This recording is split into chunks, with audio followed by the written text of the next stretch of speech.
அஸ்ஸலாமு அலைக்கும். Welcome back to my channel. இன்றைக்கி வந்து சூப்பரான டிஷ்ஷு தான் நான் செஞ்சு காட்ட போகிறேன். தக்காளி பிரியாணிங்க. ஆமாங்க, இப்போ தான் நீங்கள் நம்ம சேனலை ஃபஸ்ட் டைம் பார்க்குறீங்கன்னா மறக்காமல் சப்ஸ்கிரைப் பண்ணிவிடுங்க. வாங்க இப்போ நம்ம வீடியோக்குள்ளே போகலாம். நல்லா பழுத்த தக்காளி எடுத்துக்கிறேன். இப்படி கை வச்சு அமுக்கி பார்க்கணும். அப்போ நல்லா பழுத்த தக்காளி இருந்தால் தான் அது பிரியாணிக்கு டேஸ்ட்டாக இருக்கும். சாரிங்க, தக்காளி பிரியாணிக்கு டேஸ்ட்டாக இருக்கும். இந்த மாதிரி தக்காளியை நான் 5 தக்காளி எடுத்துக்கினேன். 5 தக்காளி நான் கட் பண்ண போகிறதில்ல. நான் மிக்ஸி ஜாரில் பிளைண்ட் பண்ணி எடுத்துக்கிறேன். அது கூட பார்த்தீங்கன்னா பெரிய வெங்காயம் 2, கொஞ்சம் பச்சை மிளகா 2 பச்சை மிளகா, கொஞ்சம் புதினா, கொஞ்சம் கொத்தமல்லி, இதெல்லாம் நான் அரைஞ்சி ரெடி பண்ணி வச்சுக்கிறேன். இப்போ பாருங்கள், நான் இது பிளைண்ட் பண்ணி தனியாக எடுத்துக்கினேன். இப்போ ஒரு குக்கர் நல்லா ஹீட் ஆகிட்ட பிறகு ஒரு 5 ஸ்பூன் ரீஃபண்ட் ஆயில், நீங்கள் சமையலுக்கு என்ன ஆயில் யூஸ் பண்ணுறீங்களோ அந்த ஆயில் யூஸ் பண்ணிக்கலாம். அது நல்லா காய்ஞ்சிட்ட பிறகு கொஞ்சம் சோம்பு, ஒரு 4 லவங்கம், கொஞ்சம் பட்டை, பிரியாணி இலை இருந்தால் பிரியாணி இலை போட்டுக்கலாம், ஏலக்காய் இருந்தால் ஏலக்காய் போட்டுக்கலாம், இல்லைன்னா தேவையில்லைன்னா ஸ்கிப் பண்ணிக்கலாங்க, உங்கள் விருப்பம் தான்.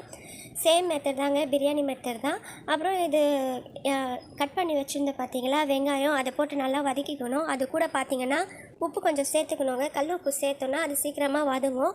இந்த வெங்காயம் நல்லா ப்ரௌனிஷ் கலரில் வரணும். அப்போ தான் டேஸ்ட்டாக இருக்கும்.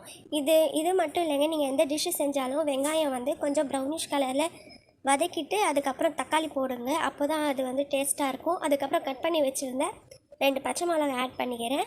அதுக்கப்புறம் இஞ்சி பூண்டு பேஸ்ட் ஒரு 3 ஸ்பூன் போட்டு நல்லா வதக்கிக்கிறேங்க.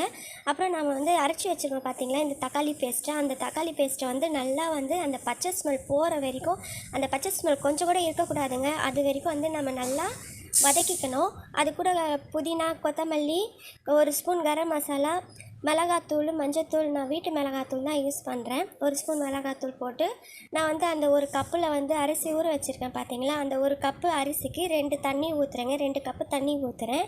இப்போ நீங்கள் பார்த்தீங்கன்னா பச்சரிசி போட்டிங்கன்னா பிரியாணி டேஸ்ட்டாகவே இருக்கும். நான் சாப்பாடு செய்கிறேன் பார்த்தீங்களா, புழுங்கல் அரிசி, அந்த அரிசி ஆட் பண்ணியிருக்கேன். நீங்கள் இன்னும் பச்சரிசி பாஸ்மதி அரிசியில் செஞ்சிங்கன்னா கூட டேஸ்ட்டாக இருக்குங்க. அது நல்லா கொதி வந்துட்ட பிறகு ஊற வச்சிருந்த அரிசியை அதில் போட்டு ஒரு 2 விசிலுக்கு விட்டுடுங்க.